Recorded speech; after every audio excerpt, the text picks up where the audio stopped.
The next morning, we drove further south down the A1A to explore a bit more. We stopped at a park that looked rather inviting.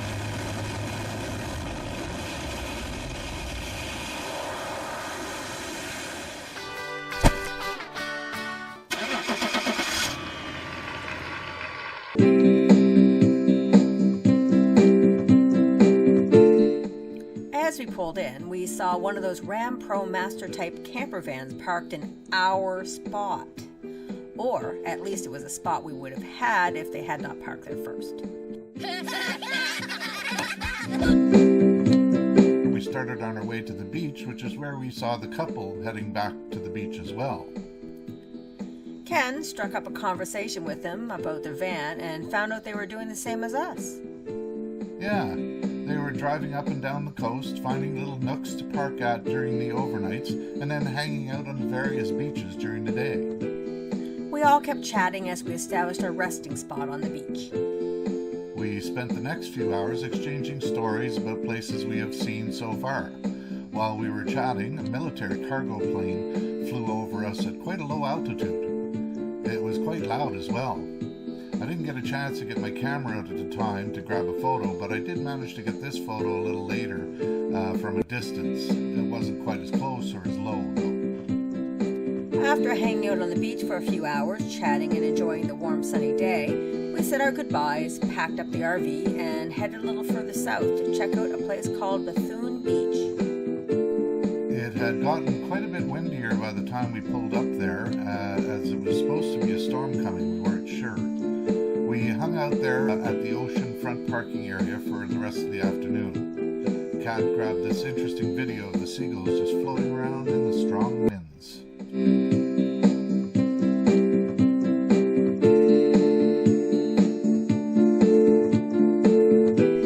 Looks like they're having fun.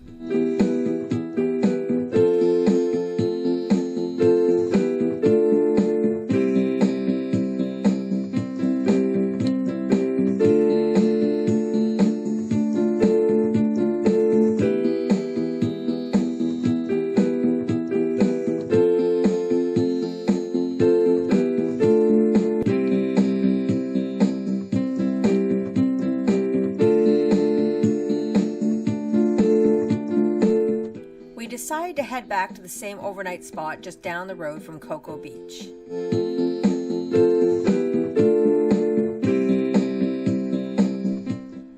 The next day, we decided to check out a place called Ponce Inlet. This place is located at a spot where the land splits and allows the ocean to spill into what is called the Ponce de Leon Inlet. This area is also home to the Ponce de Leon Lighthouse.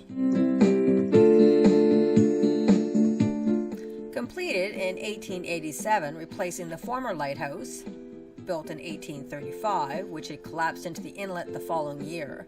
The Ponce de Leon Inlet Light Station was built when the area was known as Mosquito Inlet.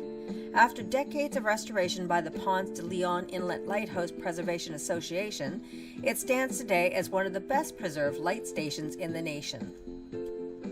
Visited by over 80,000 people each year, the Ponce de Leon Inlet Light Station was designated a National Historic Landmark in 1998.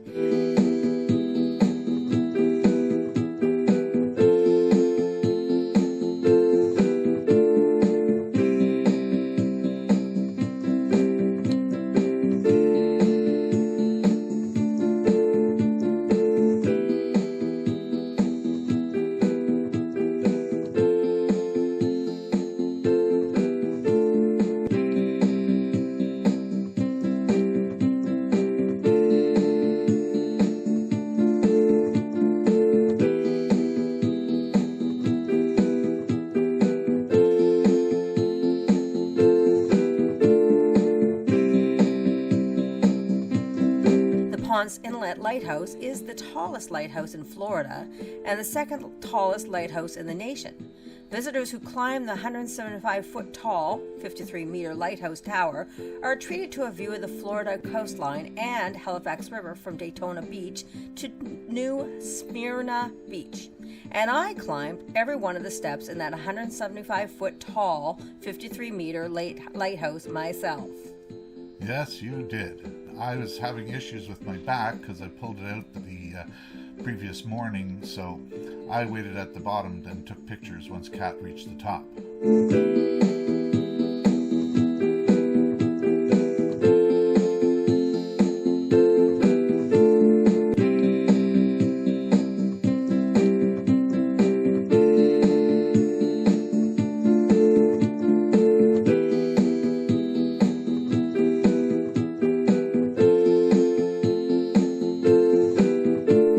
Next, we have to find the tallest lighthouse.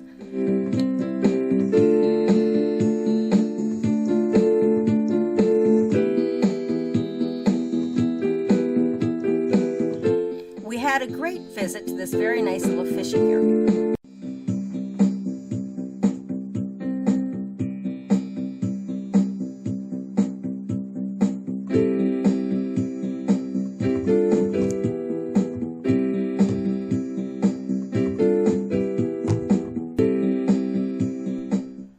Just as we were leaving and wondering what to do this evening, I saw a pamphlet on a picnic table at one of the rest areas. It was an invitation to visit a mock representation of what the town of Bethlehem would have looked like back around the time that Jesus was born.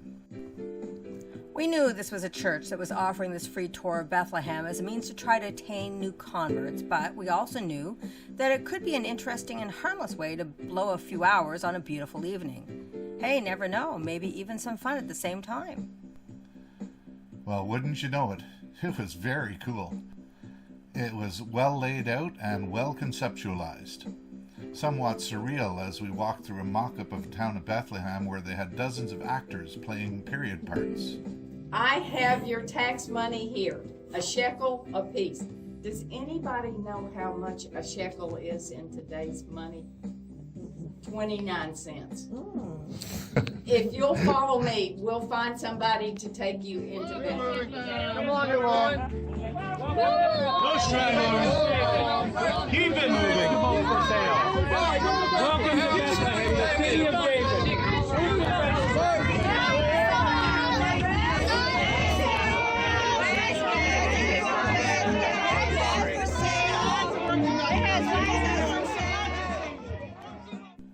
Just wait till you see it. It was very well done. We'll talk about it and show some of the highlights in our next video. Oh, and the bonus, there really wasn't any what would be called hard sell. That's true. It was pretty neat, and even some live animals as well. So be sure to come check that out in our next exciting video.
By the way, we'd like to thank you all for watching.